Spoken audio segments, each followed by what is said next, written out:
Num certo dia, um jovem da igreja, ao procurar o seu pastor, ele chegou até o seu pastor e disse o seguinte: pastor, eu não virei mais à igreja. O pastor, ao ouvir isso, disse: mas por quê? E o jovem respondeu: eu não quero mais vir, porque, sabe, eu vejo muita coisa errada na igreja, coisas que eu não concordo. É a irmã que fala mal da outra, é o irmão que quando lê tudo errado, é o grupo de louvor que vive desafinando e ninguém resolve, é um monte de gente que durante o culto fica olhando no celular. Eu já estou cansado, eu estou desanimado com tudo isso. Pastor, eu vou parar. Curiosamente, ao ouvir aquele desabafo do jovem, o pastor virou-se para ele e disse o seguinte: tá bom, você quer parar? Tudo bem, eu aceito que você não venha mais na igreja, mas com uma condição: que você faça uma coisa para mim, tá certo? E ele disse: não, tudo bem, o que o senhor quer que eu faça? E aí o pastor disse para ele o seguinte: olha, você vai lá na cozinha, você vai pegar um copo cheio de água e você vai dar 3 voltas pela igreja sem derramar uma gota de água no chão, ok? Enche o copo e dê 3 voltas pela igreja.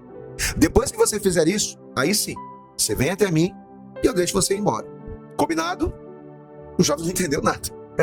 Mas apesar de não ter entendido nada, apesar de não fazer nenhum sentido para ele, o jovem disse: tudo bem, já que o senhor quer assim, ok.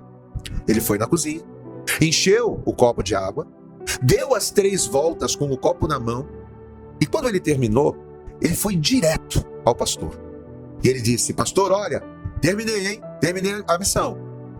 E foi aqui então que aquele pastor, muito sábio, perguntou para ele o seguinte: vem cá, meu filho, deixa eu te fazer uma pergunta. Enquanto você estava dando as voltas na igreja, você viu alguma irmã falando da outra? E ele disse: não. Você viu pessoas reclamarem umas das outras, ou falarem mal umas das outras, ou alguém olhando no celular, ou por acaso você viu alguém cantando mal? E para todas estas perguntas o jovem deu a mesma resposta: não, pastor, não vi ninguém. Queridos, e foi aí então que o pastor disse: sabe por que você não viu ninguém?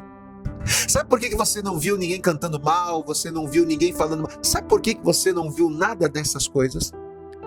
Porque você estava tão focado na tarefa de levar o copo sem derramar a água, você estava tão preocupado em não derramar uma gota de água que não sobrou tempo para as outras coisas. Você estava tão focado no seu propósito, no seu objetivo, que tudo ao seu redor, todas as outras coisas, perderam a importância.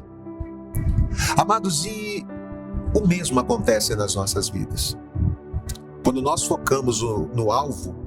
E qual é o nosso alvo? Quando você vai para a igreja, qual é o teu alvo? Teu alvo é Cristo. Pois é. Quando nós focamos no alvo que é Cristo, o que Paulo diz lá em Filipenses, no capítulo 3, no versículo 13? Paulo diz: irmão, quanto a mim, não julgo que o haja alcançado, mas uma coisa faço. E é que, esquecendo-me das coisas que para trás ficam, e avançando para as que estão diante de mim, o que eu faço? Eu prossigo para o alvo.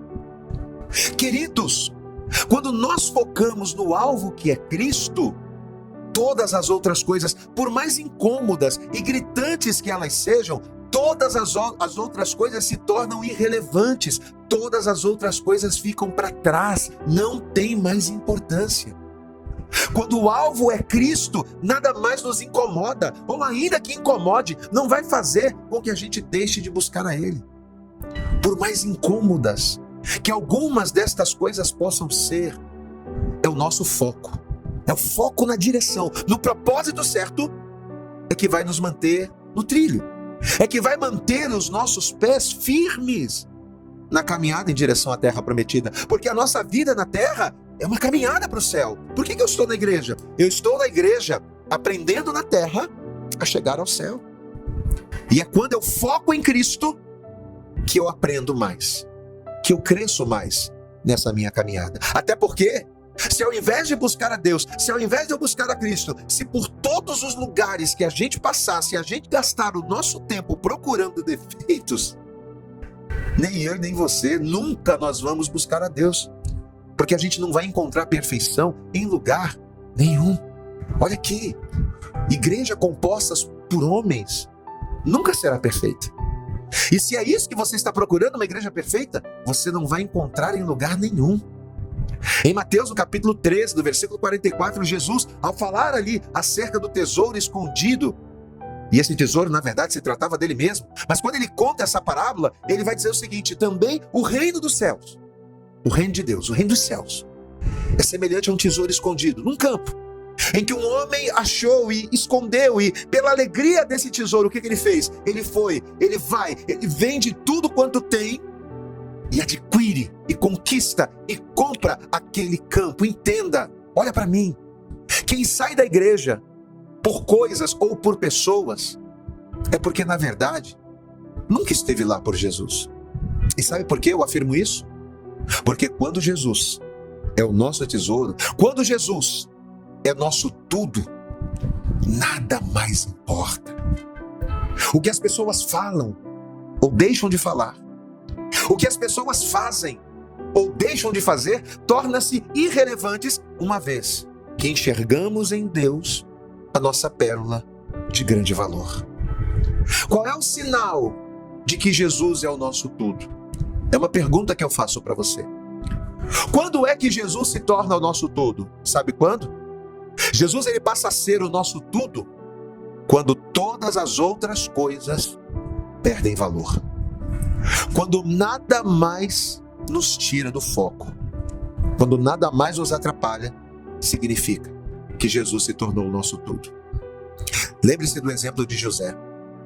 José perdeu casa, José perdeu família, José perdeu a liberdade 2 vezes, uma com a escravidão e a outra com a prisão, porque ele foi vendido como escravo pelos irmãos e foi preso injustamente.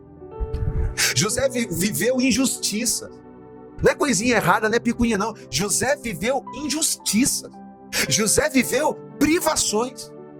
Tudo de errado e de ruim aconteceu com ele, mas qual foi o resultado final? De presidiário, ele se tornou governador da maior potência mundial da época, e nenhuma destas coisas o abalaram. Sabe por quê? Sabe por que a escravidão não abalou José? Sabe por que a traição não abalou José? Sabe por que as coisas ruins não abalaram José? Por quê? Porque ao fazer de Deus o seu foco, ao fazer de Deus o seu tesouro, todas as outras coisas não importavam mais. Só o que importou para José, só o que importava para ele era Deus. Que essa palavra possa estar falando com você, que essa palavra possa estar tocando no seu coração.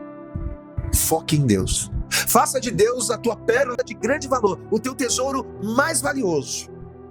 Porque se Ele for o teu tudo, nada mais vai importar, nada mais vai te distrair, nada mais vai te entristecer, nada mais vai te tirar do foco, porque a única coisa importante será buscar a Deus.